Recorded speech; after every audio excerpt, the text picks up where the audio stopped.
আসসালামু আলাইকুম ওয়া রাহমাতুল্লাহি ওয়া বারাকাতুহু। এখন আরামের টাইম,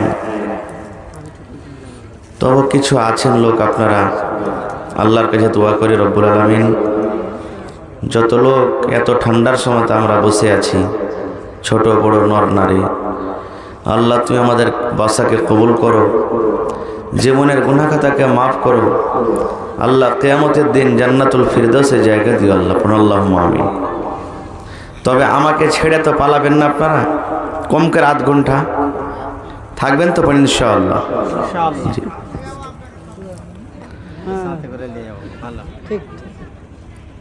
ইন্নাল হামদালিল্লাহ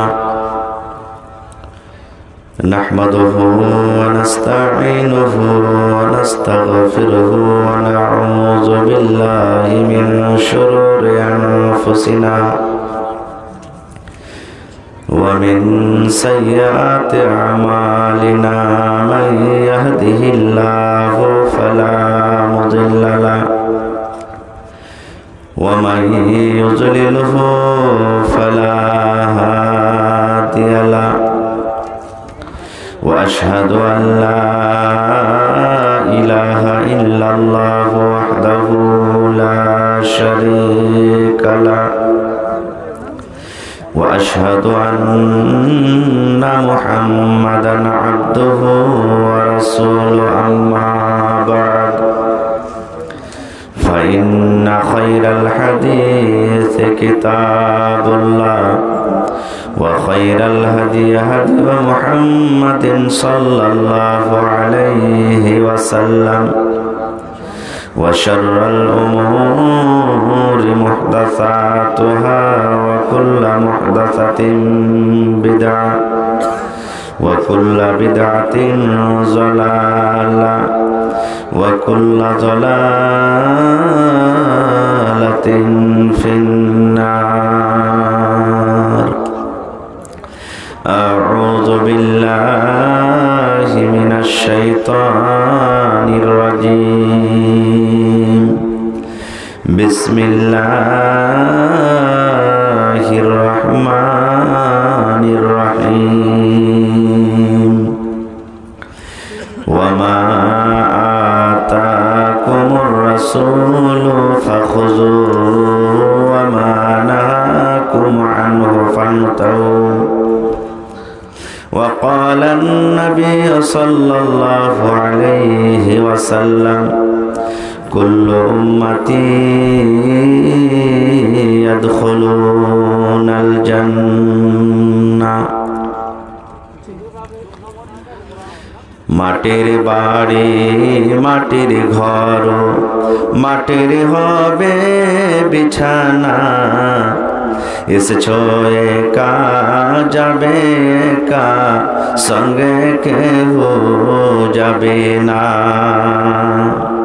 এসেছো একা যাবে একা, সঙ্গে কেহ যাবে না। কিন্তু সেদিন ডাক পড়িবে কবর মাঝে শুইতে, জোগাড় কেছো করছো বন্ধু তার মাঝে বিছাইতে।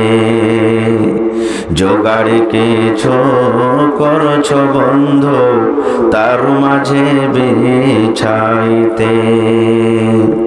লক্ষ কোটি মুদ্রা বয়ে করছো বালা খানা, হীরামণি মুক্তা দিয়ে পালঙ্কের ওই বিছানা। হীরামণি মুক্তা দিয়ে পালঙ্কের ওই বিছানা। এমনই জায়গা যাইতে হবে যে ঘরে নাই সাথী, এমন ঘরে রইতে হবে যে ঘরে নাই বাতি। দাদা গেছেন, বাবা গেছেন, কেউ তো ফিরে এলো না।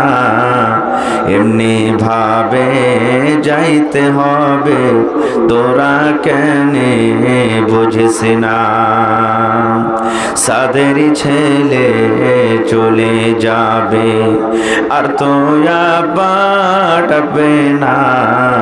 পরনের বিবি চলে যাবে, আর তো ঘরে ফিরবে না। নারে তাকবীর। আজকে জলসার আমার শ্রদ্ধেয় যোগ্যতময় সভাপতি সাহেব, সামনে বসে থাকা ইসলাম দরদি, দিন দরদি ভাই বাবাজিরা, পর্দানাসীন মায়েরা এবং খালারা, সমস্ত তারিফ ও গুণগান সেই মহান আল্লাহ তাবারাক ওয়া তাআলার জন্য, যে মহান আল্লাহ তাবারাক ওয়া তাআলা আজকে আমাদেরকে নরম গরম বিছানাকে ত্যাগ করে এই ঠান্ডার মৌসুমে এই মাটির উপরে, পোয়ালের উপরে বসে কিছু বলার ও শোনার তৌফিক দিয়েছেন। তাই আমরা সে আল্লাহর প্রশংসা করি। সকলেই অন্তর থেকে পড়েন আলহামদুলিল্লাহ। তারপর আমাদের শেষ নবী হযরতে মুহাম্মদুর রাসূলুল্লাহ পড়েন সাল্লাল্লাহু আলাইহি ওয়াসাল্লামের পর অগণন দারুদ শরীফ শান্তির ধারা বর্ষিত হোক, আমিন। আল্লাহুম্মা সাল্লি আলাইহি আল্লাহুম্মা বারিক আলাইহি। বন্ধুগণ, আজকে আমি আপনাদের সামনে কোরআন মাজিদ থেকে একটি আয়াত তেলাওয়াত করেছি এবং আল্লাহর নবী মুহাম্মদ সাল্লাল্লাহু আলাইহি সাল্লামের একটি হাদিস পড়েছি। সে আয়াত এবং হাদিসটাকে সামনে রেখে আপনাদের সামনে আধ ঘন্টা 15 ঘন্টা কিছু বলবো। আল্লাহর কাছে দোয়া করি রব্বুল আলামিন আমি যা কিছু বলবো যেন সহি হাদিস এবং কোরআন থেকে বলতে পারি এবং তার প্রতি আমরা সকলে যেন আমল করতে পারি, তার জন্য আল্লাহ আমাদেরকে তৌফিক দেন। পড়ুন আল্লাহুম্মা আমিন। ভাই আমার, আমরা মুসলমান, আল্লাহ তাবারাক ওয়া তাআলা আমাদেরকে কুপথ থেকে বাঁচিয়ে সুপথে চলার জন্য, সিরাতে মুস্তাকিমে চলার জন্য আল্লাহ রাব্বুল আলামিন পাক পবিত্র কোরআন মাজিদ দান করেছেন এবং সেই কোরআনকে বোঝার জন্য এবং কিভাবে পৃথিবীতে আমল করতে গেলে আমরা গুনাহ থেকে বেঁচে জান্নাত লাভ করব, তার জন্য নবী মুহাম্মদ সাল্লাল্লাহু আলাইহি ওয়াসাল্লামকে আল্লাহ তাবারাক ওয়া তাআলা দুনিয়াতে পাঠালেন। তো ভাই আমার, আল্লাহ তাবারাক ওয়া তাআলা কোরআনে বলছেন, হে পৃথিবীর মানুষ, ওয়ামা আতাকুমুর রাসূল, রাসূল যা তোমাকে দিবে। কে বলছেন? আল্লাহ তাবারাক ওয়া তাআলা বলছেন, হে পৃথিবীর মানুষ, রাসূল যা তোমাকে দিবে ফাখুযুহু, সেটা নিয়ে নাও। ওয়ামা নাহাকুম আনহু ফান্তাহু, এবং রাসূল যে কাজ থেকে তোমাদেরকে নিষেধ করবে, রাসূল যে কাজ থেকে তোমাদেরকে মানা করবেন, আল্লাহ তাবারাক ওয়া তাআলা বলছেন ফান্তাহু, তোমরা রুকে যাও। এবার বলেন তো, এই আয়াতটাতে আল্লাহ তাবারাক ওয়া তাআলা কোন রাসূলের কথা বলেছেন? আল্লাহ তাবারাক ওয়া তাআলা কোন রাসূলের কথা বললেন? একটু মুখ খোলেন। আমাদের আখরি পয়গম্বর, আখরি নবীর নাম কি? একটু কথা বলেন, জোর করে বলেন, মুহাম্মদ সাল্লাল্লাহু আলাইহি ওয়াসাল্লাম। এটা হলো আমাদের আইডিয়াল। এই নবী হলেন আমাদের নমুনা। নবীজি যেভাবে আমাদেরকে চলতে বলেছেন সেইভাবেই আমাদেরকে চলতে হবে। নবীজি যেইভাবে আমাদেরকে যেই কাজ করার আদেশ করেছেন সেই কাজটা আমাদেরকে করতে হবে। নবীজি যে কাজ থেকে আমাদেরকে নিষেধ করেছেন সে কাজ থেকে আমাদেরকে রুখতে হবে। কিন্তু আফসোস, আজকে আমরা নবীর আইডিয়াল, নবীর নমুনা, নবীর তারিকাকে আমরা বাদ দিয়ে সালমান খান, শাহরুখ খান আর বিভিন্ন রকমের এই যারা হিরো আছে তাদের আমরা অনুসরণ করে, তাদের ইত্তেবা করে আমরা চলি কি চলি না ভাই? দেখবেন আজ থেকে 10 বছর আগে, 5 বছর আগে বা এখনো দেখতে পাবেন মানুষেরা ফিল্ম দেখে, বই দেখে, হিরোরাকে দেখে যে পিছন দিকে চুল ছাড়তে হয়, তো আগা দিকে ছোট করে রাখতো আর পিছন দিকে বড় করে রাখতো কি রাখতো না? এটা কি নবীর তারিকা? এটা নবীর তারিকা নয়। দেখবেন তারপরে কিছুদিন চললো যে আগা দিকে চুল রাখবে আর স্টাইল করে একবার এরকম করে মারবে, মাছি হাঁকাবে মাথা থেকে, তখন দেখবেন চুলকাটা কত সুন্দরভাবে স্টাইলভাবে উড়বে। এটাও চললো। এখন দেখবেন এক গালা চুল মনে হয় বের হয়েছে, যে জুত্তা কাটা কি কুত্তা কাটা বলে ওকে, হয় না? এই গোল করে দেখবেন এখান থেকে চারিদিক থেকে কেটে রাখবে, আর কবিতরের মাথার মতন এখানে শুধু রাখবে। রাখি কি রাখে না?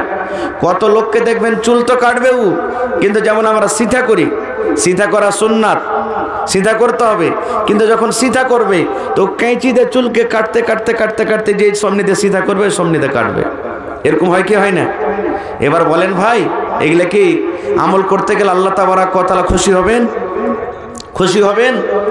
এই যে সামনে দেখেন, আজকে কয় তারিখ হলো? হ্যাঁ, 29 তারিখ হয়ে গেছে দেখেন নাকি? হ্যাঁ, এই দেখেন সামনে মাসে আর 2-3 দিন পর 1 তারিখ হবে, হবে না? হবে না? জানুয়ারি মাসের 1 তারিখ হবে। কত লোককে দেখবেন মুরগা জবাই করে খাবে। খাবে কি খাবে না? ডিম জবাই করে খাবে, হাঁস বতক মুরগি জবাই করবে। করবে কি করবে না? কেন করবে? কেন করবে?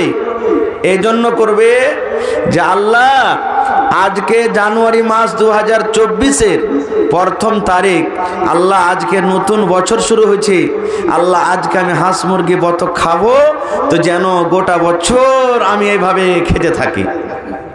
জি, এটা নিয়ত করে খাবে। এবার বলেন আমার শ্রদ্ধেয় নানাজান বড় ভাই মাওলানা আকমাল হোসেন সাহেব বসে আছেন, জিজ্ঞাসা করেন যদি এই নিয়াতে যদি 1 তারিখে কেউ ভোজ ভাত করে খান যে আমি আজকে খাবো তো সারা বছর যেন ভালো মন্দ খেতে পাই, তো এটা হলো শিরক হয়ে যাবে, আপনার কাবিরা গুনাহ হয়ে যাবে। কেন? এই জানুয়ারি মাসটা তে আপনি খাবেন, গোটা বছর আপনি খাবেন। এই আজকে যে যতটি লোক বসে আছেন ভাই, আপনাদের ভাই হিসাবে বলছি, আজকে যদি আমি বলে দিই যে হাজি না আজকে চাঁদের কয় তারিখ, কোন মাস, আল্লাহ তাবারক ওয়া তাআলা যে মাসটা দিয়েছেন আরবি মাসে, আমরা কয়টা লোক বলতে পারবো? পারবো না বলতে। যেই মাসটা আল্লাহ তাবারক ওয়া তাআলা দিয়েছেন সেই মাসের আমরা নাম জানি না, তারিখ জানি না। সুবহানাল্লাহ। আজকে যত লোক এখানে বসে আছেন, যদি বলি আচ্ছা ভাই যেমন জানুয়ারি ইংরেজি মাস থেকে শুরু হয়, 1ম মাস, নতুন মাস, নতুন সাল, আরবির কোন মাসটাতে প্রথমে শুরু হয় আমরা বলতে পারবো না। ভাই আমার জেনে রাখেন, আজকে আপনি 1 জানুয়ারিতে ভালো মন্দ খাবেন, সারা বছর খাবেন, ভালো মন্দ এই নিয়াতে খান তো গুনাহ হয়ে যাবে, কারণ এর ফয়সালা তো আল্লাহ তাবারক ওয়া তাআলা আগে করে দিয়েছেন। যেমন একটা হাদিস আছে, আল্লাহ তাবারক ওয়া তাআলা সর্বপ্রথম কলমকে তৈরি করেছেন। কাকে তৈরি করেছেন? কলম। মানুষ, জীব জন্তু, আসমান জমিন সমস্ত কিছু সৃষ্টি করার আগে আল্লাহ কলমকে করেছেন তৈরি। এবার কলমের কাজ কি? লেখা। কলমের কাজ কি? জোরে বলেন কি? লেখা। এবার আল্লাহ তাবারক ওয়া তাআলা কলমকে বলছেন, রে কলম তুমি লেখো, ও কলম তুমি লেখো। আল্লাহ রাব্বুল আলামিন কলমকে ডাক দেয়া বলছেন, কলম আমি আল্লাহ তাবারক ওয়া তাআলা বলি তুমি লেখো, ও কলম তুমি লেখো।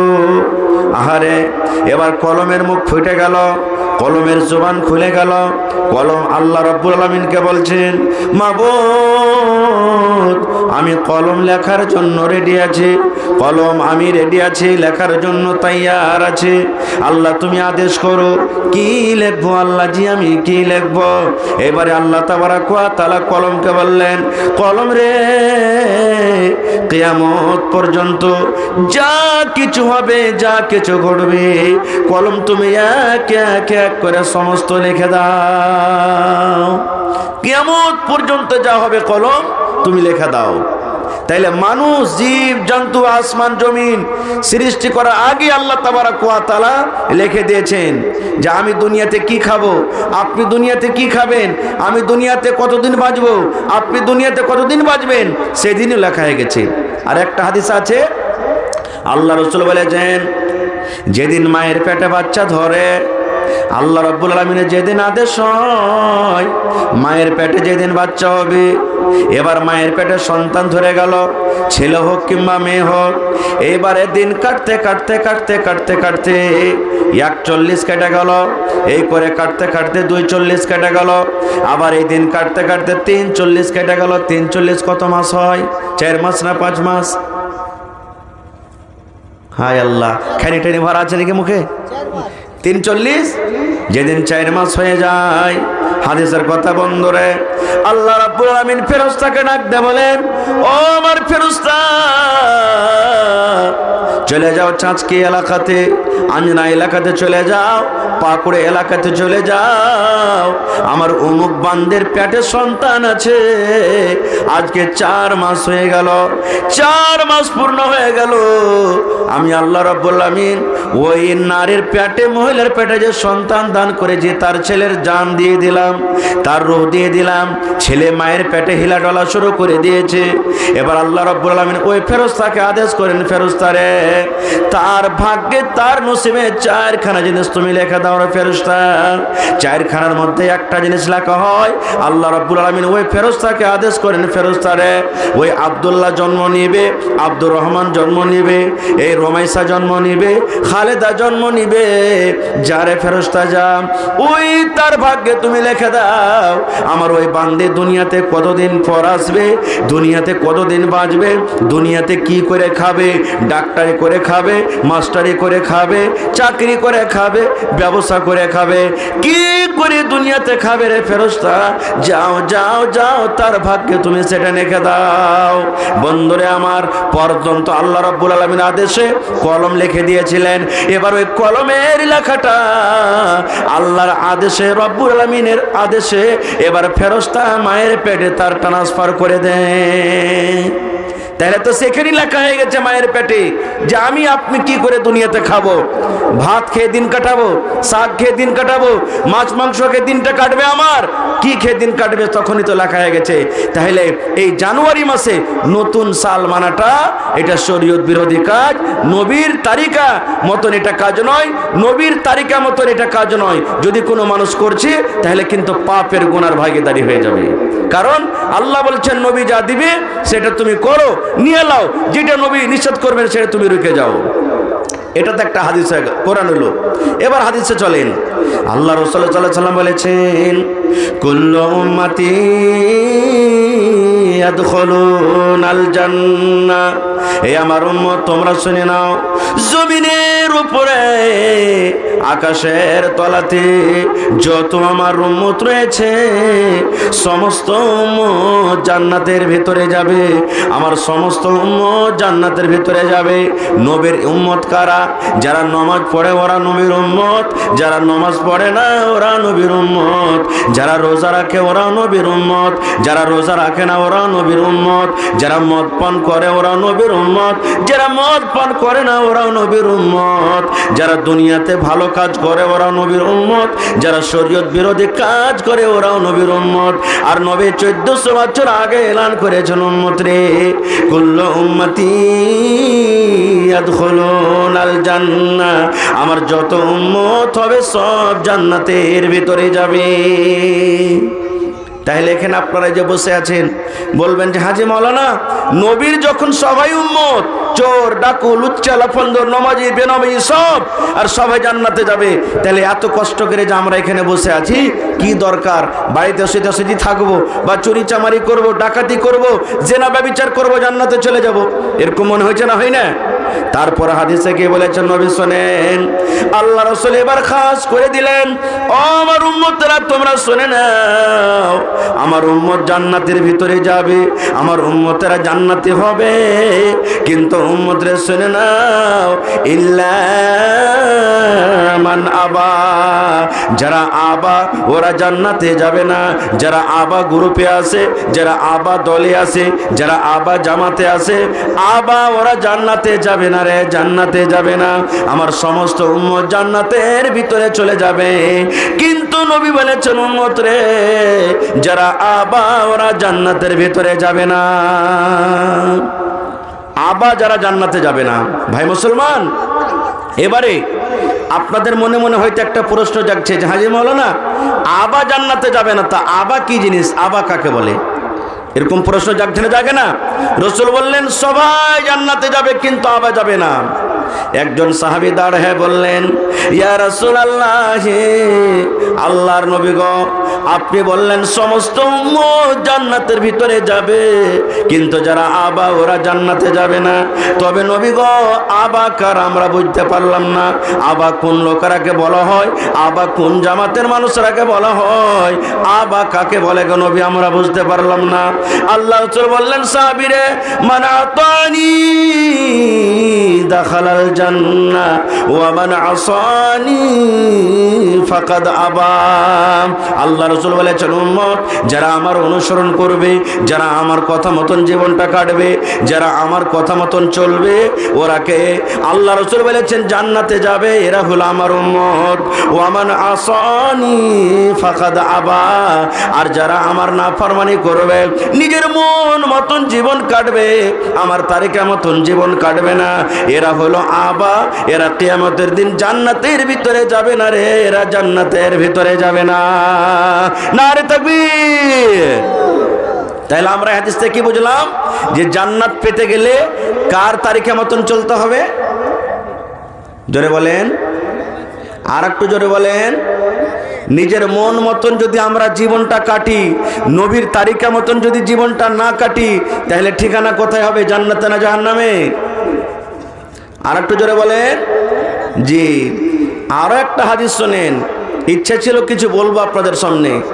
নেকি মনে করে আপনি আমল করছেন, নেকি মনে করে শরীয়তে কিছু কাজ আছে যে আপনি আমল করছেন, নামাজ পড়ছেন, রোজা করছেন, তেলাওয়াত করছেন, হজ করছেন, যাকাত দিচ্ছেন, সব কিছু করছেন, কিন্তু নবীর তারিকা মতন যদি আমলটা না হয়, তাহলে সে আমলটা আল্লাহর দরবারে কবুল হবে? জোরে বলেন, কবুল হবে? যেমন একটা বুখারী শরীফের খুব সুন্দর হাদিস বলছি আপনাদের সামনে। তিনজন সাহাবী আল্লাহর নবীর বাড়িতে এলেন নবীর ইবাদত সম্পর্কে জানার জন্য। তিনজন সাহাবী হাঁটতে হাঁটতে হাঁটতে নবীর বাড়িতে চলে গেলেন। কি জন্য এলেন? যে নবীজি কেমন ভাবে কোন টাইমে কখন ইবাদত করছেন একটু জানবো, নবীর তারিকা জানবো, নবীর ইবাদত সম্পর্কে জানবো। এবার তিনজন সাহাবী হাঁটতে হাঁটতে নবীর বাড়িতে চলে এলেন। এবার বাড়িতে এসে দেখছেন যে নবীজি বাড়িতে নেই, তাবলীগের কামে, দাওয়াতের কামে বা কোনো কাজে বাড়িতে গেছেন, বাহিরে গেছেন। মা আয়েশা রাদিয়াল্লাহু তাআলা আনহা, আল্লাহ নবীর স্ত্রী, বাড়িতে আছেন। এবার তারা তিনজন এলেন, আসার পর বলছেন যে আল্লাহ রাসূল কি বাড়িতে নেই? তো মা আয়েশা রাদিয়াল্লাহু তাআলা আনহা বললেন যে না, নবীজি বাড়িতে নেই, কোথায় মাঠে কামে কাজে গেছেন বা দাওয়াতের কাজে গেছেন, বাড়িতে নেই এই টাইমে সমাতে। তো মা আয়েশা বলছেন, কি কাজ আছে তোমাদের, বলো কি কারণে তোমরা এসেছো? তো তারা তিনজন বলছেন যে আমরা নবীর ইবাদত সম্পর্কে একটু জানতে এসেছিলাম, যে নবীজি কোন টাইমে কিভাবে কখন ইবাদত করছেন, ইবাদত সম্পর্কে জানতে এসেছিলাম। দেখেন ভাই মুসলমান, কোনোদিন কোনো মাওলানাকে জিজ্ঞাসা করেছেন, গ্রামের ইমামকে জিজ্ঞাসা করেছেন, ঈদগাহের ইমামকে জিজ্ঞাসা করেছেন, কোনো মাওলানাকে কোনো শরীয়তের কথা জিজ্ঞাসা করেছেন যে হাজি মাওলানা এই কাজটা আমি করছি তো আমার করাটা ভালো হচ্ছে কি হয় না? যদি কোনো লোক যদি জিজ্ঞাসা করে বা নাই করে, মাওলানা যদি দেখেন কোনো ভালো লোক দেখেন যে শরীয়ত বিরোধী কাজ করছে, তো উল্টে ওর পরই আমরা রেগে যাব। কিন্তু তিনজন সাহাবী বলছেন নবীর ইবাদত সম্পর্কে আমরা জানতে এসেছিলাম। এবার মা আয়েশা রাদিয়াল্লাহু তাআলা আনহা তখন বলে দিলেন, এই আল্লাহ নবীর সাহাবীরা, তাহলে শোনো, নবীজি এই টাইমে নামাজ পড়েন, নবীজি এতদিন রোজা রাখেন, নবীজি এই টাইমে তেলাওয়াত করেন, যা যা নবী যেভাবে করছিলেন বলে দিলেন। নবীর ইবাদত সম্পর্কে জানা পর ওই তিনজনকে কম মনে হলো। হ্যাঁ, আল্লাহর নবী একটুখানি করলো চলবে, আল্লাহ রাসূল তো একজন নবী, আল্লাহ তার আগে কারো গুনাহ মাফ করে দিয়েছেন, পরে কারো গুনাহ মাফ করে দিয়েছেন, আমরা হলাম তার খাতাকার পাপী গুনাহগার উম্মত। এতখানি করে করলে আমাদের চলবে না, আমাদেরকে একটু বেশি বেশি করে করতে হবে। আল্লাহ রাসূল কম করতে গেলেও চলবে, কিন্তু আমরা গুনাহগার পাপী, এই জন্য আমাদেরকে বেশি করে করতে হবে। এবার তিনজন এক অপরের সামনে বলাবলি করছে, আর তাদের কথা মা আয়েশা রাদিয়াল্লাহু তাআলা আনহা কিন্তু শুনছেন। এবার তিনজনের মধ্যে একজন কি বলছেন জানেন? রে আমার ভাই, শুনে নাও, আমি আল্লাহর নবীর সাহাবী, আমি কসম খেয়ে বলছি ভাই রে, জীবনে কোনোদিন আমি রোজা ছাড়ব না, সারা জীবন আমি রোজা চালিয়ে যাব। এক মাস তো রোজার মাসে রোজা রাখি, এক মাসের এলাওয়া আরো যে 11 মাস আছে, 11 মাসের মধ্যে যে সমস্ত দিনে রোজা রাখার হুকুম হয়েছে, একজন সাহাবী বলছেন, আল্লাহর কসম করে বলি ভাই রে, জীবনে কোনোদিন আমি রোজা ছাড়ব না, সারা জীবন রোজা রাখবো, সারা জীবন রোজা করব, জীবনে কোনোদিন রোজা ছাড়ব না। যদি আমি সারা জীবন রোজা করে যাই তবে আল্লাহ রাব্বুল আমিন আমার পরে রাজি হয়ে যাবেন, আমি জান্নাত পেয়ে যাব। একজনের হয়ে গেল, 3 জনের মধ্যে। আর একজন বলছেন, ভাই রে, আমি সারা জীবন যতদিন আল্লাহ আমাকে হায়াত দিয়েছেন, যতদিন আমি দুনিয়াতে বাঁচব, কোনোদিন রাতের বেলাতে আমি বিছানায় ঘুমাবো না, সারা জীবন নামাজ পড়ে পড়ে তাহাজ্জুদ পড়ে পড়ে রাত কাটিয়ে দেব, জীবনে কোনোদিন ঘুমাবো না, সারা জীবন আমি তাহাজ্জুদের নামাজ পড়ে পড়ে আমি জীবনটাকে কাটিয়ে দেব। কয়জন হলো? 2 জন হয়ে গেল। এবার 3 নম্বর লোকটা বলছেন, ভাই রে, আমিও আল্লাহর নবীর একজন সাহাবী, আমিও আল্লাহর কসম করে বলি, জীবনে কোনোদিন আমি বিয়ে করব না, কারণ বিয়ে করতে গেলে সংসার বাড়বে, ঝামেলা বেড়ে যাবে, ছেলে মেয়ে জন্ম নেবে, খাটতে যেতে হবে, আমার এই সংসারের কারণে ইবাদত কমে যাবে, এই জন্য আমি আল্লাহর কসম করে বলি, আমি জীবনে কুঁয়ারা হয়ে থাকবো, জীবনে বিয়ে করব না। তাহলে একজন কসম খাইলেন জীবনে কোনোদিন রোজা ছাড়বো না, 2 নম্বর লোক কসম খাইলেন জীবনে কোনোদিন আমি ঘুমাবো না, রাতের বেলাতে তাহাজ্জুদের নামাজ পড়ে পড়ে রাত কাটাবো। 3 নম্বরে একজন কসম খাইলেন আমি জীবনে কোনোদিন বিয়ে করব না। 3 জন কসম খাওয়ার পর এবার ওখান থেকে বাড়ির দিকে রওনা হয়ে গেছে। ইতিমধ্যে নবীজি বাড়িতে ঢুকছেন। বাড়িতে ঢোকার পর এইবারে মা আয়েশা রাদিয়াল্লাহু তাআলা আনহা বলছেন, হুজুর আর কি আপনি জানেন? বলছে, কি হয়েছে? বলছে, ওই দেখেন 3 জন আপনার সাহাবী আপনার ইবাদত সম্পর্কে জানতে এসেছিল, আমি তাদেরকে বললাম, তা আপনার ইবাদত কম মনে হয়েছে বলে তারা 3 জন এরকম কসম খেয়ে গেল। একজন বলছে জীবনে কোনোদিন বিয়ে করব না, একজন বলছে জীবনে কোনোদিন রাতের বেলাতে ঘুমাবো না, একজন বলছে যে জীবনে কোনোদিন রোজাই ছাড়বো না। খুব সুবহানাল্লাহ। নবীজি তাদের কথা শুনে রেগে গেলেন, চোখ লাল হয়ে গেল। এবার তারকে ডাকতে বলছেন, এই আল্লাহর বান্দারা শোনো এখানে। তারা 3 জন চলে এলেন। আসাফার রাসূল বলছেন, তোমরা নাকি 3 জন এরকম কথা বলে গেলে? তারা 3 জন বলছেন, জি হুজুর, আমরা এই কথাটা বললাম। এবারে মুসলমান শোনেন, আল্লাহর নবী তারাকে বললেন, ও আল্লাহর বান্দারা তোমরা শুনে নাও, তোমরা 3 জনের মধ্যে একজন কসম খেয়েছো জীবনে কোনোদিন বিয়ে করব না। এ আমার সাহাবীরা তোমরা শুনে নাও, আমি নবী, আমি তোমাদের চাইতে আল্লাহকে দেখে ভয় করি। তোমরা যতটুকু আল্লাহকে দেখে ভয় করো, তোমরা আল্লাহকে দেখে যতটুকু ডরাও, কিয়ামতের মাঠ দেখে যতটুকু ভয় করো, কবরকে দেখে জাহান্নাম দেখে যতখানি ভয় করো, আমি নবী তোমাদের চাইতে আমি আল্লাহকে দেখে বেশি ভয় করে। সাহাবীরা, তবে তোমরা বিয়ে করার জন্য বলছো, বিয়ে করব না, সংসার বেড়ে যাবে, ঝামেলা বেড়ে যাবে। সাহাবীরা শুনে নাও, আমার একটা নয়, 2টা নয়, দেখো আমার 9টা 11টা স্ত্রী আমার রয়েছে। ও আমার সাহাবী, তোমরা শুনে নাও, একজন তোমরা বলেছ জীবনে কোনোদিন রোজা ছাড়বো না। আমি নবী মাঝে মাঝে রোজা রাখে, মাঝে মাঝে আবার রোজাও ছেড়ে দিই, মাঝে মাঝে রোজা রাখে, মাঝে মাঝে আমরা রোজাও ছেড়ে দিই। তোমরা বলেছ জীবনে কোনোদিন আমরা রাতের বেলাতে ঘুমাবো না। ও আমার সাহাবী শুনে নাও, আমি রাতের বেলাতে ঘুমাই, আর সময় হতে গেলে তাহাজ্জুদের নামাজ আমিও পড়ি, আমিও তাহাজ্জুদের নামাজ পড়ি, তাহাজ্জুদের নামাজ পড়ে রাত কাটাই, আর রাতের কিছু অংশ আমি ঘুমাই। রাসূল বলে দিলেন, সাহাবীরে, ফামান রাগিবান সুন্নতি ফালাইসা মিন্নি, আমি নবী, আমি যতটুকু করেছি অতটুকু করো, তাহলে তোমরা নেকি পাও। হবে, আল্লাহ তোমাদের আমলে খুশি হবে। আর আমি নবী আমার তারিখা থেকে তোমরা যদি বেশি করে দাও, আমি নবী যতটুকু আদেশ করেছি তার থেকে তোমাদের আমল যদি বেশি হয়ে যায়, আমার তারিখের মতো যদি তোমরা না চলো, নবী বলেছেন ফালাইসা মিন্নি, তোমরা আমার উম্মত হতে পারো না, আমার উম্মত হতে পারো না, তোমরা আমার জামাতে থাকতে পারো না, তোমরা আমার উম্মত হতে পারো না। নারে তাকবীর। হয়নি, হবে না, হতে পারে না আমার নবীর সাথে কারো তুলনা। হয়নি, হবে না, হতে পারে না আমার নবীর সাথে কারো তুলনা। হায়রে তুলনা তো দূরের কথা, ছায়াও মিলে না। হয়নি, হবে না, হতে পারে না আমার নবীর সাথে কারো তুলনা। হয়নি, হবে না, হতে পারে না আমার নবীর সাথে কারো তুলনা। সকল নবী রাসূল ছিলেন খোদার দিওয়ানা, দু চোখতে দেখব খোদা ছিল তামান্না। সকল নবী রাসূল ছিলেন আল্লাহর দিওয়ানা, দু নয়নে দেখব খোদা ছিল তামান্না।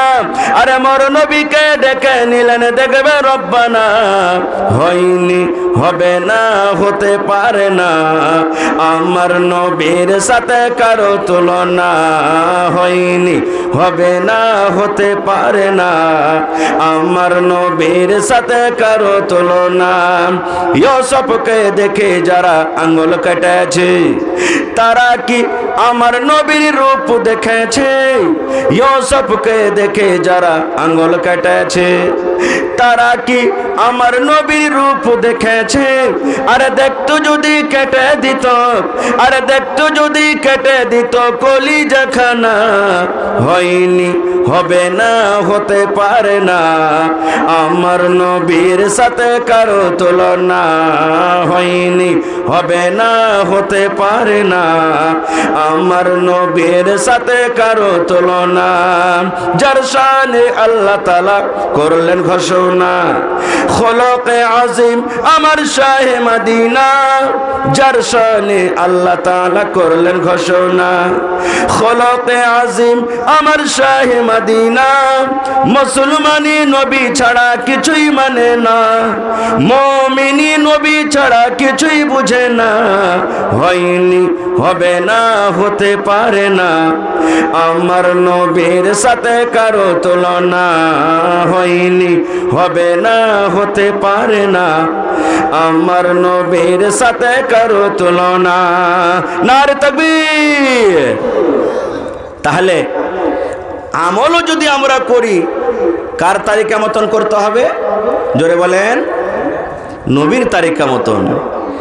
আরো একটা হাদিস বলে দিই, আমরা নামাজ পড়ি, সারা জীবন নামাজ পড়ি।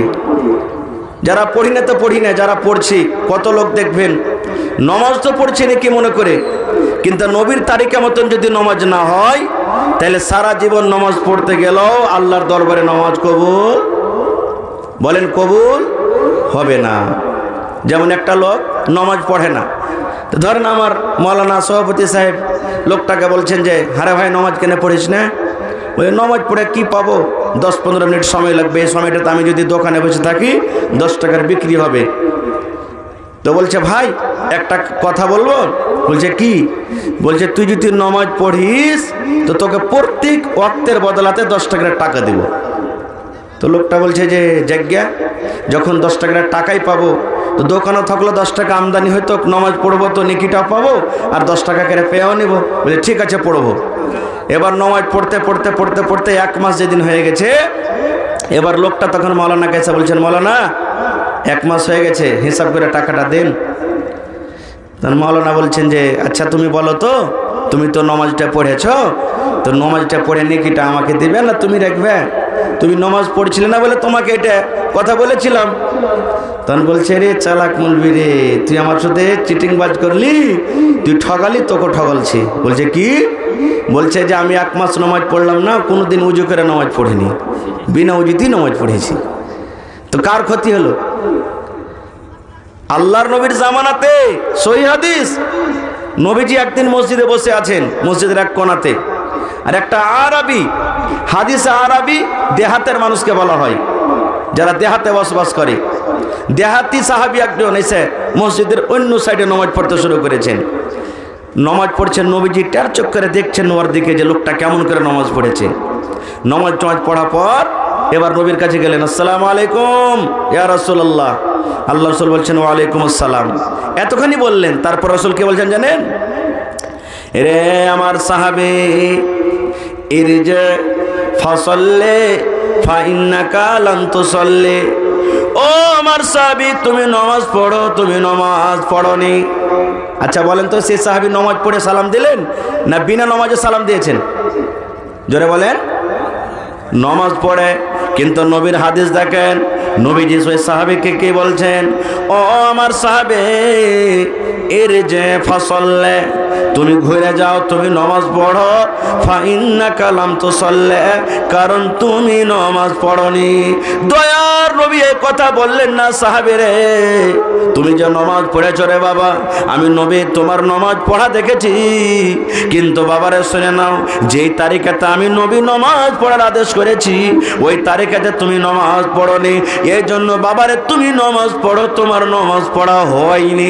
এই কথা নবী না বলে বলছেন, সাহাবী রে তুমি নামাজ পড়ো, কারণ তুমি নামাজ পড়োনি। আবার গেলেন, পড়লেন নামাজ দ্বিতীয়বার। নামাজ পড়ার পর রসুলকে আবার সালাম দিলেন। সালাম শোনার পর রসুল আবার তাকে বলছেন ওই কথাটা, এই তুমি নামাজ পড়ো, তুমি নামাজ পড়োনি। কবার হলো? দুবার হয়ে গেল। আবার নামাজ পড়লেন তৃতীয়বার। নামাজ পড়ার পর আবার চলে গেলেন, আসসালামু আলাইকুম। ওয়ালাইকুম সালাম। আল্লাহ রসুল আবার তাকে বলছেন, হে আল্লাহর বান্দা, তুমি নামাজ পড়োনি, নামাজটা পড়ো। এই জামানার যদি কোনো ভাই নামাজ পড়েন আর কোনো লোক ইমাম সাহেব বা কোনো নামাজি লোক যদি বলেন, ভাই তোমার নামাজ পড়া হয়নি, তুমি আবার নামাজটা পড়ো, আমরা কি উত্তর দেবো জানেন? কয়দিন থেকে তুমি নামাজ পড়ছো, ভকর ভকর করিও না, কত নামাজ পড়নেওয়ালা হয়ে গেছে, এ কথাটাই বলবেন। বা যদি কিছু নাও বলে তো তারপরের দিন থেকে মসজিদে ঢুকবে না। এই সালারা মসজিদে নামাজ পড়তে আসে তো খালি বলছে এটা হয় না, ওইটা হয় না, যা যাবই না খোঁজা, এ কথাটাই বলবে। কিন্তু রে সুবহানাল্লাহ, ওই আল্লাহ নবীর সাহাবী বলছেন, তিনবার কিংবা চারবার যখন হয়ে গেল, সেই সাহাবী বলছেন, ইয়া রাসূলুল্লাহ আল্লিমনি, আপনি আমাকে শিখিয়ে দেন কেমন করে আমি নামাজ পড়ব।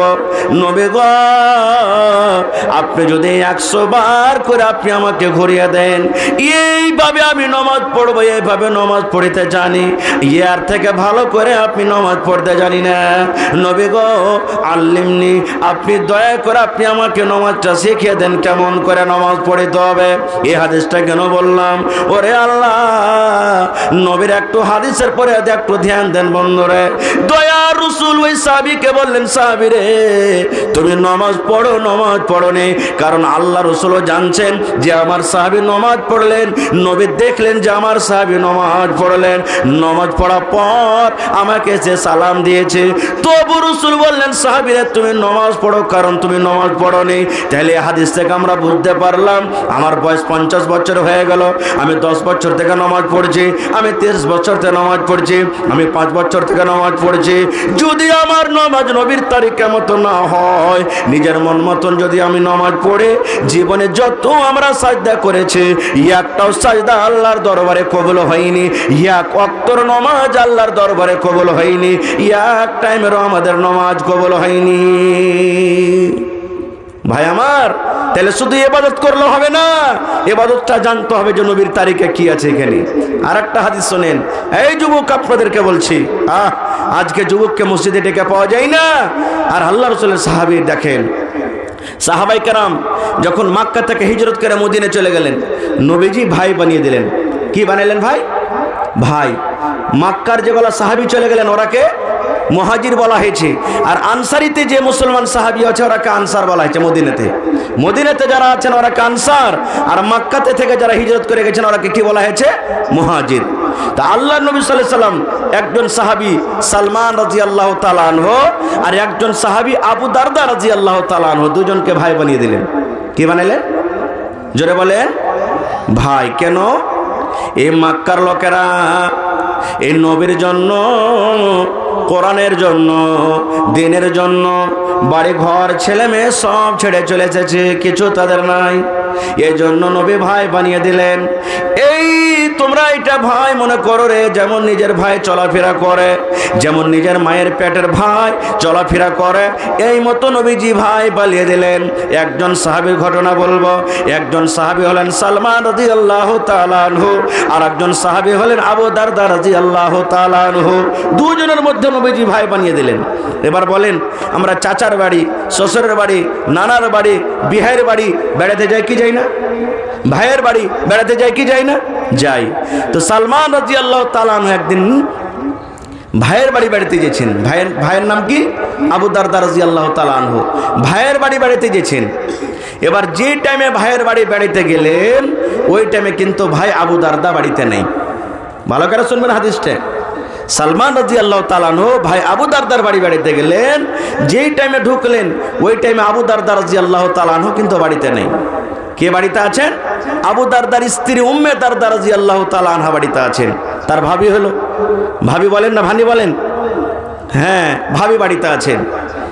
এবার যখন বাড়িতে দেখলেন সালমান রাদিয়াল্লাহু তাআলা আনহু, তখন ওর ভাবিকে বলছেন যে হ্যাঁ গে ভাবি, ব্যাপারটা কি কিছু বুঝতে পারি না।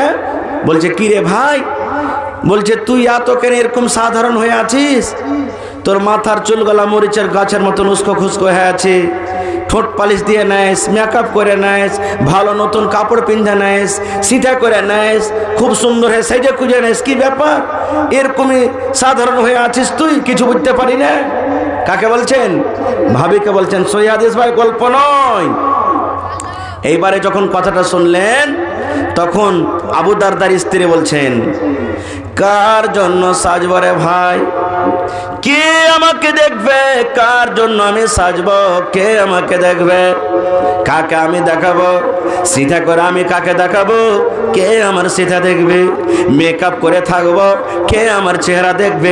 কে আমার মেকআপ দেখবে? নতুন নতুন কাপড় পরে থাকবো, কে আমার কাপড় দেখবে? কাকে আমি দেখাবো? কার জন্য আমি সেজে থাকবো রে ভাই? এবার যখন কথাটা শুনলেন সালমান রাদিয়াল্লাহু তাআলা আনহু বলছেন, ভাবে তুমি কেমন কথা বলছো? আমার ভাই যে বাড়িতে আছেন, ওই ভাইয়ের সামনে তুমি সেজে খুঁজে থাকবে, ভাইয়ের সামনে তুমি সুন্দর কাপড় পরে থাকবে, ভাইয়ের সামনে তুমি সুন্দর করে মেকআপ করে থাকবে, ভাইয়ের সামনে তুমি সুন্দর করে সিধা করে থাকবে, ভাইয়ের সামনে তুমি আতর লাগিয়ে থাকবে, ভাইয়ের সামনে তুমি খুশবু লাগিয়ে থাকবে, ভাইয়ের জন্য তুমি থাকবে।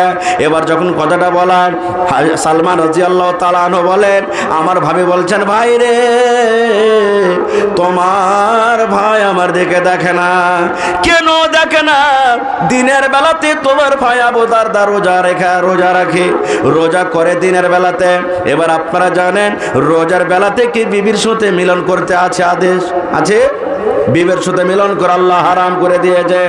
এবার বলছেন, ভাই হে তোমার ভাই আবু দারদা দিনের বেলাতে রোজা রাখেন, আর রাতের বেলাতে তাহাজ্জুদের নামাজ পড়ে রাত কাটিয়ে দেয়। তাহলে দিনের বেলাতে রোজার কারণে আমার কাছে আসে না, আর রাতের বেলাতে তাহাজ্জুদের নামাজ পড়ে রাতটা কাটিয়ে দেয়, এজন্য রাতের বেলা তো আমার কাছে আসে না। তাহলে ভাইরে কার জন্য আমি সেজে থাকবো? কে আমার মেকআপ দেখবে? কার জন্য আমি সিধা করে থাকবো? কার জন্য আমি আতর লাগাবো, সেনওয়ালা তেল মাখবো? এর জন্য ভাই আমি সাজন সাজিনে সাধারণ আমি হয়ে আছি। এখানে কি বুঝতে পারলাম আমরা? যে প্রত্যেক মায়েরা খালারা আছে না, চলে গেছে, হয়তো কিছু মিছু হবে। মা খালারাকে বলবো, আপনার প্রথম এটা দায়িত্ব যে যখনই সাজবেন স্বামীর সামনে ভালো হয়ে থাকেন, সেজে গুজে থাকেন। আপনার স্বামী যখন বাড়িতে থাকবে, ভাইয়েরাকে বলবো ভালো ভালো সেন্টওয়ালা তেল লিখে দিবেন, কিনে ভালো ভালো তেল দিবেন, আতর কিনে দিবেন। আপনি যখন বাড়িতে থাকবেন, আপনার স্ত্রী আতর লাগিয়ে থাকবে, খুশবু লাগিয়ে থাকবে, তেল মেখে থাকবে। আর যদি না হয় তো আপনি মাঠ থেকে যখন কাজ করে আসবে, একবারে ঘাম গতর ঘাঁটা গুন্ধেছে, তেল মেখে নাই, ও একবারে সাধারণ হয়ে আছে, আপনাকে ভালো লাগবে? যে আপনি বাজারে কত চাঙ্গা মহিলা দেখেছেন, আপনার মন খারাপ হয়েছে, হ্যাঁ? আর বাড়িতে এসে শালা ধাঙ্গনি ভূষানি খেয়েছে, হট এখান থেকে, আপনার মন খারাপ হয়ে যাবে। মা খালারাকে বলবো, এ মা সাজতে হবে, যত পারবেন সাজেন। যেমন বিয়ের দিন মায়েরা খালারা সাজে, ওরকম ভাবে আপনি আপনার স্বামীর সামনে 24 ঘন্টা সেজে থাকেন, মানা নাই। কিন্তু মায়েরা খালারা সাজবে কখন জানেন? যখন বরযাত্রী যাবে তখন। ঠিক না বেঠিক? হ্যাঁ, ভাইয়ের বাড়ি বেড়াতে যাবে তখন, বোনের বাড়ি বেড়াতে যাবে তখন, বিয়ের বাড়ি বেড়াতে যাবে তখন। আপনি বলেন তো, আপনি গরিব মানুষ, কত কষ্ট করে খাইটে খুইটে 1000 টাকাতে একটা শাড়ি কিনে দিয়েছেন, খাইটে খুইটে একটা খুব সুন্দর তেল দিয়েছেন কিনা তাকে। এবার ওই তেল মেখে ওই শাড়ি পিন্ধে আপনাকে দেখাবে না, বিয়েকে দেখাতে যাবে, বিয়েকে দেখাতে যাবে। ওই তেল মেখে অপর বাড়ি বেড়াতে যাবে, মেয়েটাম হয়ে যাবে, কিন্তু নিজের স্বামীর সামনে ভালো করে চেয়ে থাকবে না। এই জন্য মাকে বলবো, খালাকে বলবো, যে আমার মায়েরা খালারা নিজের স্বামীর সামনে একবারে হিরোইন হয়ে থাকেন, হেমা মাল্লির মতন সেজে থাকেন, যাতে আপনার স্বামী আপনাকে দেখে মনটা খুশি হয়ে যায়। সারাদিন কয়লা ঢুয়ে ঢুয়ে এসেছে, পাহাড়ে হাড় ভাঙ্গা কাজ করে এসেছে, আপনি এমনভাবে বাড়িতে থাকেন আপনার একটা চেহারা দেখে যেন সারাদিনের খাস্তানা দূর হয়ে যায়। খার যাও কোদিকে আমি যাব না। এবার সালমান রাদিয়াল্লাহু তাআলা আনহু সব কথা যখন শুনে নিলেন, তখন বলছে আচ্ছা ঠিক আছে, আমার ভাই তো আসুক বাড়িতে। ইতিমধ্যে আবু দারদা বাড়িতে চলে এসেছেন। বাড়িতে আসার পর ভাই যখন এসেছে, সালাম মুসাফা হলো, সালাম কালাম হলো, ভাই বাড়িতে এসেছেন। এবার স্ত্রীকে বলছেন, এ উম্মে দারদা, আরে ভাইকে খেতে দাও, আমার ভাইকে খেতে দাও, আমার ভাই কতদিন পর আমার বাড়িতে এসেছে। এবার ভাইকে খেতে দিয়েছেন, খেতে বসেছেন।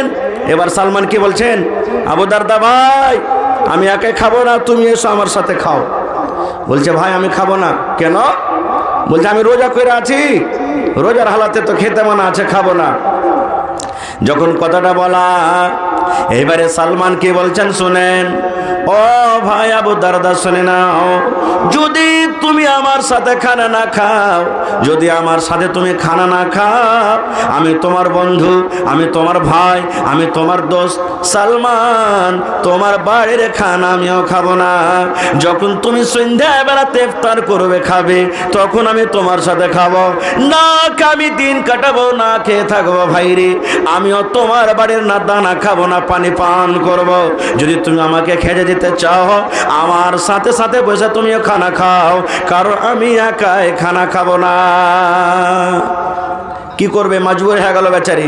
তখন বলছে ঠিক আছে। এবার নফল রোজাকে ভেঙে দিলেন। হাদিসে আছে নফল রোজা আপনি ভাঙতে পারেন। এবার বসে খানা খেলেন, দিন কেটে গেল। এবার রাত যখন এলো, এশারের নামাজ পড়ার পর রাতের বেলাতে এবারে আবু দারদা বলছেন, সালমান ভাই তোমার জন্য বিছানা লাগিয়ে দিলাম, তুমি এই বিছানা আরাম করো, ঘুমাও, আমি এখন নামাজ পড়তে চলে গেলাম।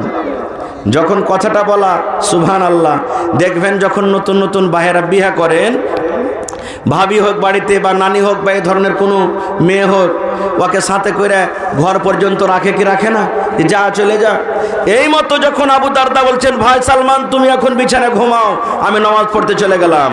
যখন কথাটা বলা, এবারে সালমান রাদিয়াল্লাহু তাআলা আনহু আবু দারদা রাদিয়াল্লাহু তাআলা আনহুর হাত কান ধরে, বন্ধুরে, যে ঘরে তার বেবি আছে, যে ঘরে স্ত্রী বসা আছে, ওই ঘরে ধাক্কা দিয়ে ঘরের ভিতরে তাকে ঢুকিয়ে দিলেন। এবার বাহির থেকে লক করে দেওয়া হলো। এবারে আবু দারদা রাদিয়াল্লাহু তাআলা আনহু বিবির কাছে রাত কাটাচ্ছেন। এই রাত কাটতে কাটতে কাটতে ঠিক যখন মোটামুটি অর্ধেক রাত কেটে গেল, এবারে সালমান রাদিয়াল্লাহু তাআলা আনহু দরজাতে এরকম ভাবে ঠোকা দিচ্ছেন আর বলছেন, আবু দারদা ভাই, এখন তাহাজ্জুদের নামাজ পড়ার টাইম হয়ে গেছে ভাই, এখন তাহাজ্জুদের নামাজ পড়ার সময় হয়েছে, দয়া করে তুমি বিছানা ছেড়ে দাও, এখন চলো তাহাজ্জুদের নামাজ পড়িতে যাই।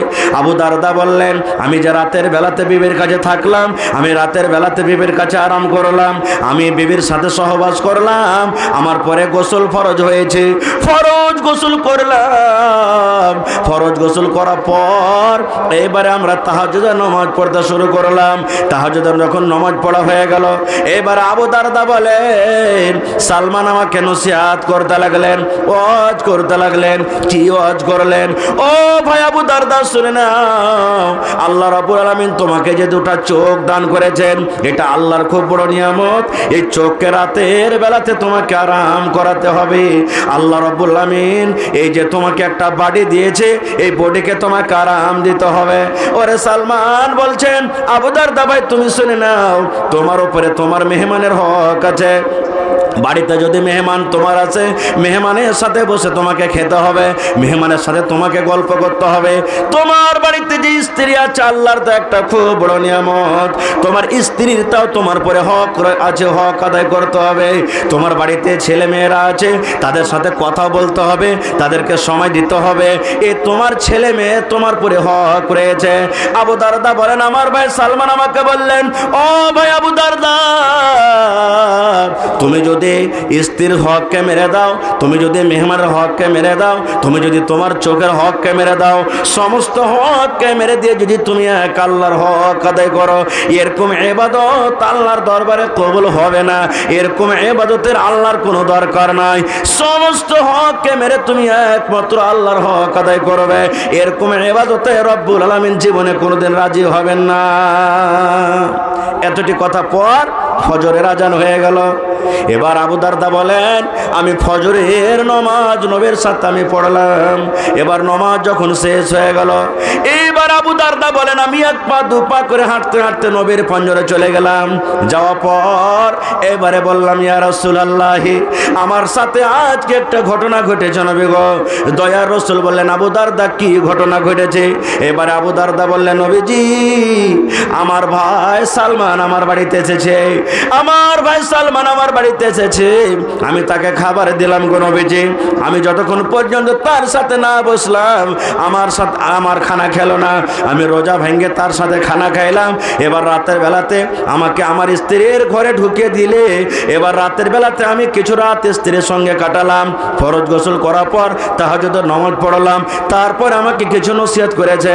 কি নসিহত? বলছে, নবী গো, সালমান আমাকে বলছে, ভাই আবু দারদা, তুমি সমস্ত লোকের হককে মেরে আল্লাহ যদি হক আদায় করো, এরকম ইবাদতে রব্বুল আলামিন তোমার কবুল করবেন না। এ ভাই আবু দারদা শোনো, তোমার উপরে তোমার স্ত্রীর হক রয়েছে, তোমার উপরে তোমার চোখের হক রয়েছে, তোমার উপরে তোমার মেহমানের হক রয়েছে, তোমার উপরে তোমার ছেলে মেয়ের হক রয়েছে। এই সমস্ত হক মেরে তুমি যদি এক আল্লাহর হক আদায় করো, এরকম ইবাদতে রব্বুল আলামিন রাজি হবেন না। এই কথাগুলো আমাকে বলেছেন, তাই আপনাকে শোনালাম। এবার রাসূল বলছেন, সাদাকা সালমান, আবু দারদা রে, তোমার বন্ধু সালমান তোমার সাথে যা করেছে, যা বলেছে, সব সত্য, সব সত্য। তাহলে কয়েকটা কথা এখানে বুঝতে পারলাম। এক নম্বর, যে আপনার স্ত্রীর প্রতি আপনার হক রয়েছে। কত লোককে দেখবেন কেরাল খাটতে চলে গেছে, দিল্লি খাটতে চলে গেছেন, সৌদি আরব চলে গেছেন, বিভিন্ন বিভিন্ন দেশ চলে গেছেন, 6 মাস, বছর, 2 বছর, 3 বছর কোনো কথাই নাই। এরকম লোক আছে না নেই? জোরে বলেন, আছে না নেই? কত লোক আছে স্ত্রীকে বাড়িতে নিয়ে এসেছে, কিন্তু স্ত্রীর সাথে কিভাবে জীবনটা কাটতে হবে ও জানি না। ও জানে না, ও এটাই মনে করছে যে স্ত্রী আমাকে রান্না বান্না করে দিবে, আমি খেটে খাবো, ওকে আমি খেতে দেবো, ওর সাথে কিভাবে সংসার কাটতে হবে ও যাবে না, হচ্ছিল খেপা, জানে না। খুব কত লোক এমন আছে, সুবহানাল্লাহ, কত মা খালা এমন আছে যে স্বামী না স্বামী, স্বামী কাকে বলে ও জানি না, কিভাবে স্বামীর সাথে সংসার করতে হবে। ভাই আমার, তবে সমস্ত ইবাদত, যে কোনো ইবাদত হোক, আল্লাহ তাবারাক ওয়া তাআলা ওই ইবাদতটাকে পছন্দ করেন, ওই ইবাদতটাকে আল্লাহ তাবারাক ওয়া তাআলা কবুল করবেন যে ইবাদত নবীর তরিকাতে হবে। বান মেহমান হুয়া বসে দয়া দিন কে মত ভুলিয়া ভাইয়া রব্বুল আলামিন কে। बान मेहमान हुआ बस दया दिन के मत भूल है बाबू रब्बुल आलमीन के। हो जाए विदाई तोहरो जाई बाकबर हो, छूटू जाए भी तोहरो माई बाबू जे का घर हो जाए विदाई तोहरो जाए बाकबर हो, छूटू जाए भी तोहरो माई बाबू जी का घर हो। रखी हाथ याद भैया, रखी हाथ याद भैया, ओ कठिन दिन के मत भूल हाय बाबू रब्बुल आलमीन के, मत भूली है भैया रब्बुल आलमीन के।